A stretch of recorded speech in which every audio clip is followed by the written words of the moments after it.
Good evening and welcome to Your Money and Business. I'm Jeff Salkin. We begin this week with tips for softening the blow of rising healthcare costs and making the most of those final back-to-school shopping trips. Joining us is consumer savings expert Regina Novickis. Regina, thank you for being with us. Thank you for having me. It says here that parents spend on the average school kid $688 on back-to-school shopping. It's a lot of money. Has to be some room in there to save money. It's quite a bit of money, but there are always ways to save. So definitely one of the first things is when you're getting ready to do your back to school shopping, make sure you shop with a list. And it sounds like an obvious one, but about 42% of consumers that go to stores without a list end up overspending. So make sure you have it all marked down there. That's like the classic mistake of going to the grocery store late at night when you're hungry and just sort of grazing. Exactly. You start pulling everything that's at the end of the counter, everything that's a little bit pricier. So make sure you have that list. It's a basic one, but it's a good one. You're also a big believer in coupons. Where does that make the most sense? It makes the most sense when you're really making a large purchase. So one of those things that you can do, online shopping is a great way to compare prices, products, and services. And one of the other things that I do say is don't necessarily shop too early for your back to school shopping, because things like a computer will actually have better specials toward Black Friday, Cyber Monday, end of year, when those technology companies are really trying to mark down their prices, bring in the new inventory. So the coupons are really good to look for online and make sure that you're applying those to larger purchases. Otherwise, sometimes you get sucked in by that impulse purchase mentality. The other thing that happens with back to school, and maybe it's not so much a savings issue as just a convenience issue, is that everybody heads to the mall on those same couple of weekends, and it's just packed. And you're not in a place to really do good comparison shopping because it's so difficult. It is difficult, but with the internet at our fingertips, it is really something that if you just spend a little bit of time online doing your research in advance, you can really find where the best specials are. And don't shop too early for that reason as well. If you don't find the specials, don't get caught up in that mentality just because you're there. Get the basic essentials that you need to start off the school year, and then stock up later on if you need to. You have compiled a list of something I'm really interested in, the idea that sometimes when you're trying to save money, you actually wind up wasting money. Definitely. Well, there are a lot of things that people do. One of those things is shopping in bulk at warehouse club stores.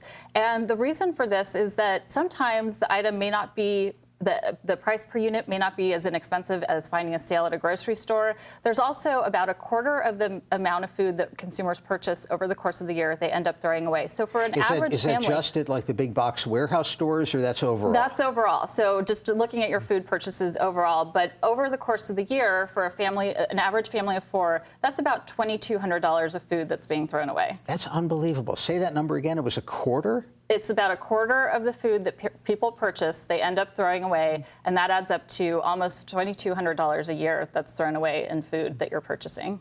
I'm not wasting ice cream, I know that. What sort of things do you think we're buying too much of? Well, especially with the bulk purchases, produce is something where you think that you'll use the giant, massive group of bananas, and they go a little bit overripe, and then people throw them out. It's the yogurts that you're buying, and they don't end up using them. So just anything that has an expiration date on it, make sure that your family can really use it. And if you can't, go in with a friend or another family member who maybe lives close by, and you can split those purchases and maximize those savings. Another way that you talk about people wasting money when they're trying to save money is skipping the dentist. And you're affiliated with a company called Brighter.com. Yes. Talk a little about that. Well, the big thing that we actually did a survey at Brighter.com, and 73% of people who were uninsured answered that they've delayed going to the dentist for fear of the cost of what they'll find. And when they get to the checkout counter, basically you've had the services done, it can get really pricey. So Brighter.com actually has deals with 25,000 dentists across the country. You just enter in your zip code, and you can sign up for a membership, basically either on a month-to-month basis or for the year. And we've pre-negotiated rates from 20 to 60% off. So the same dentist that you could find on Yelp or just by calling their office, you may go in off the street and pay $1,000 for a crown, and we may have pre-negotiated those rates for you. You can spend about $600 for that. And a lot of the value in employer-based dental insurance is really that negotiated discount. It is that negotiated discount, but the fact of the matter is sometimes even with dental insurance, people reach their premium levels, so they're not allowed to get some, if you need some major dental work done, or things like braces aren't necessarily covered. You can get 20% off of that if parents are looking for that type of offer. So even with insurance, it's not always a great solution for you. You don't like the dollar store. What's wrong with the dollar store? I do like the dollar store. It's not that I hate it entirely. It's that people get into that crazy impulse purchase mentality. They see everything for $1 and they think that everything is a deal. And not everything is a deal at the dollar store. So things like batteries, you should definitely skip on. You should buy those actually at the warehouse style stores. That's where you can get the best savings because on those. The dollar store batteries are like the 1950s battery technology. Is that what they're selling? There's a little bit of they're close to their expiration dates. They are just not necessarily the highest quality, and sometimes they can cause problems for your electronics as well. So ultimately there may be long-term effects. Plus, they just simply don't last as long as the normal batteries do. So even though it seems like it's $1 for the package, you'll end up replacing them much more often. Yeah, there is a dollar store up the street here, and I a couple times a year wander through it. And now that I think about it, I never buy anything. Well, there are some good things to buy. Cleaning supplies are a great thing to buy there. You can generally find certain things like spices sometimes are a good thing to buy if that's something that you're cooking with. You can find those types of things. So there are good deals there. It's just be careful of what you're buying.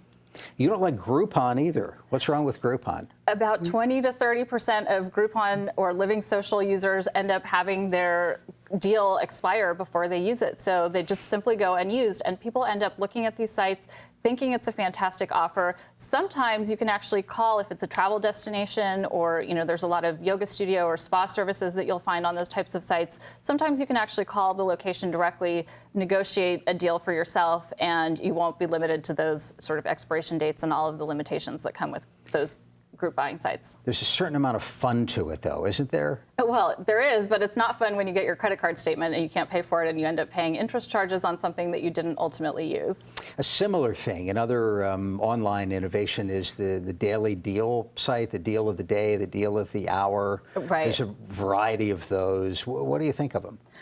Same kind of thing. It's impulse, right? It's wow, that I impulse. can get this for 20% off, but I have to act right now. I have to act right now, and there's a limited number of it. So if I don't get to it quickly, it's not going to be available. Make sure that it's something that's really in your budget, and just have some discipline about it before you buy. I have found offers there. There are certain things that are workable for everyday lifestyle, but make sure it's within your budget and you're not simply buying it because you see it as a deal. All right, so you're an expert in this stuff.